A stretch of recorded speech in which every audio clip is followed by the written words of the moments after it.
for the Eagles. The Giants are now in first place with Colt McCoy as their quarterback. Alex Smith and the Washington football team doesn't scare anybody, and yet they are right there. And the Cowboys, the Eagles can still win this division. Is this the time to break out Jalen Hurts? Or should we just ride Carson Wentz all the way to the end of the year? I'm very interested. There's a little bit of playing with fire feel to this. If Jalen catches heat, do you give the rock to Jalen Hurts, the rookie, the second-round pick for the rest of the season? I want to see how they use Jalen Hurts. I want to see what they do, because I'll be honest, I've watched a lot of Eagles football this year. Outside of the Jets and maybe a couple other of these teams that are the Jaguars, the Eagles might be the most frustrating team to watch in the entire NFL this season. So much talent on the field, can't get wins, and very often they come really close and they don't finish the deal. Jalen Hurts is a winner from college. I don't know how much we see of him. That's my fascinating piece. I don't know about the Seahawks. I know the Eagles are going to be something I'm watching. My eyes go to Philly, too, because time's up. You've had weeks. You've had weeks while the NFC East was terrible to figure this out, lick your wounds, get right. It doesn't really matter if you lost, if you lose. We've all joked about it. I've made a million jokes. It's not a joke anymore. If Carson Wentz doesn't have it, you got to pull him. You have to pull him, and not for a gadget or get him out of the game. You have a second-round draft pick. Peter said it all, a winner. You got to try something. The time is up. Washington wins. The Giants win. You're going to lose the worst division of all time, and you had it. And so the idea that, oh, we don't want to mess with Wentz. Listen, Carson Wentz has been messed with in a million different ways, whether it's his backup or his knee, and he's still somehow recovered. You got to stop worrying about his feelings and start worrying about your team. He's been awful, and I don't relish saying that. I like Carson. We all do. You got to get him out of the game. He's by far inferior to someone like Daniel Jones right now, even, let alone Alex Smith. You got to get him out. And I think if you're not going to start Hurts, I mean, you got to get him out early. I'm saying in the first couple series, if it's punt or anything, or let alone a turnover, get out. We have built this whole team around you. We paid you all the money in the world. We've given you 2 months out. You got to go. You got to win this one. Time's up. You got to go. Are you co-signing? You have been high on Jalen Hurts since the morning after the draft when I talked to you. I don't believe Jalen Hurts right now is a better quarterback than Carson Wentz, but you have to mix it up. And if you have a guy on your roster that can do some things that could add a little bit of energy to your offense, which is what they lack, and then you couple that with the fact that Carson Wentz just makes a bad decision because he's trying to do too much. Taysom Hill-y kind of stuff out there? No, that's good. No. I don't want him to just go in there and run the ball. I want him to throw the ball. And Taysom Hill is a guy that can run and throw. It's just that he's really good at running the ball. So throw him in there, put Jalen Hurts, and see if that adds a little juice to your offense. The local reporters are saying Jalen Hurts took first-team reps a lot this week. That's what I heard, yeah. I will say golden opportunity for these Seahawks, right? The Rams lose, that's huge for them. Then they've got, guys, listen to this. The Eagles tonight, they've got the Giants, who very may well be without their starting quarterback, Daniel Jones, in that one. And then they have the Jets. This division has been twisty-turny all season long. And now there's this stretch where the Seahawks can come and say, oh, this is our whole situation here. So, yeah, more highlights right now, Nate? More highlights. Speaking of Taysom Hill, let's get some Taysom Hill highlights. Saints. Apparently. Okay, so it is playoff crunch time right about now, right? There are still 2 games left. Which team do you think dropped the ball in week 12? I got to talk about the Rams. You know, I'm McVay's biggest cheerleader, and I love what they've been doing. They hadn't lost a game at home all season. Here come the 49ers, who have just owned the Rams the past 2 seasons. I don't know if Kyle Shanahan just has mind control over McVay because they used to work together back in Washington or what. But the Rams are fully healthy. They're coming off this victory against the Buccaneers. They beat the Seahawks the week before. And Jared Goff cannot take care of the ball. There's turnovers galore, and I've never heard Sean McVay in a press conference like I heard him last night. He was extremely blunt. He says, our quarterback has got to take better care of the football.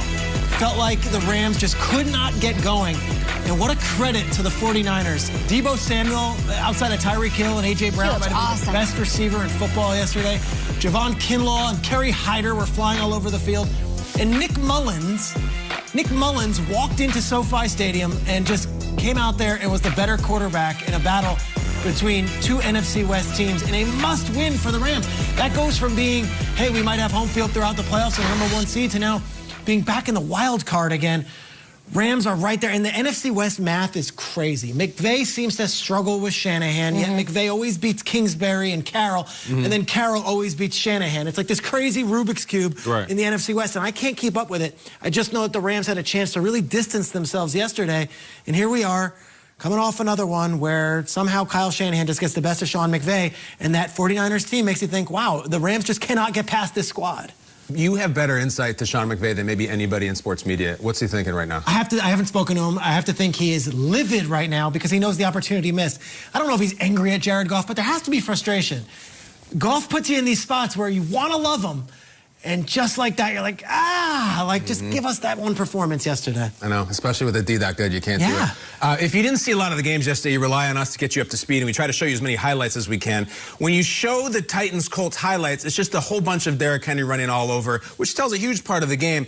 What doesn't tell as much about the Colts. Phillip Rivers was not good yesterday, and it was a little nerve-wracking. I'll tell you why.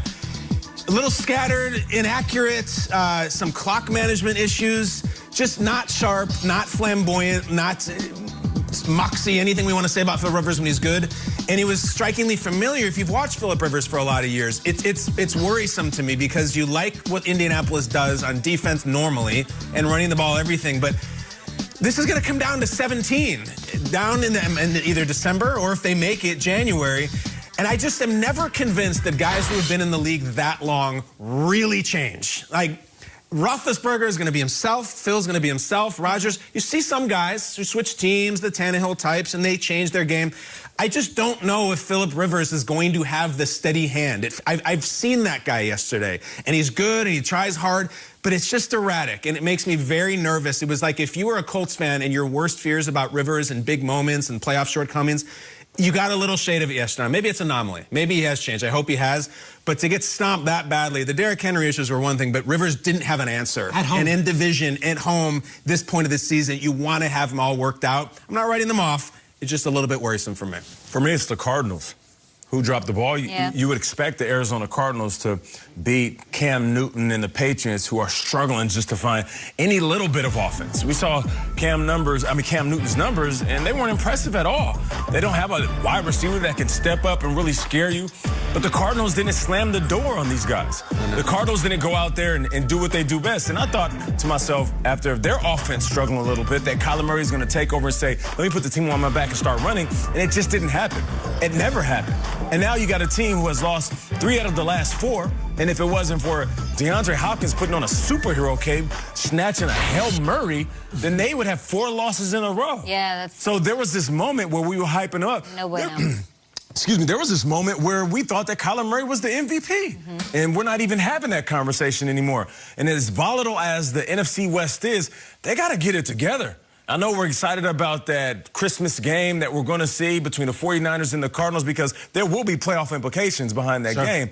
But if they don't figure it out before then it's going to be tough for them. So true, but I think that, Kyle, you'd agree with me, no loss was... We hate being negative, but that was just the theme of the week. The Raiders' loss wasn't a loss. They were completely demolished. It was terrible. Now they put themselves on the outside of the playoff picture looking in. These Raiders need to fix things. I will say they have a chance to bounce back. It's the Jets this week. You gotta hope they can get it done. And then they play 2 playoff contenders up ahead. They've got the Colts in Week 14.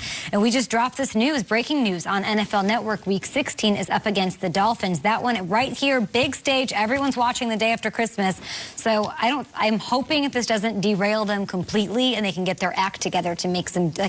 I want the table. I want the parity. Hell yes. For once in my life, I'm with you. I want them to come flip the table like I think that they will. I think that's like the Bucs in the NFC. Those teams, I don't think they're going to go to the Super Bowl, but they can ruin somebody's chances along the way. And it's a fun team to root for. Like, unapologetically root on the show. Peter had this, though, early in the show.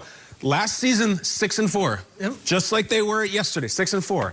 They ran into the Jets, who they play next week. The Jets destroyed them. Raiders fell off the table. Same coach, same quarterback. We've seen this before. I don't want to see it again. The Raiders deal, if they had lost 27-23, they got...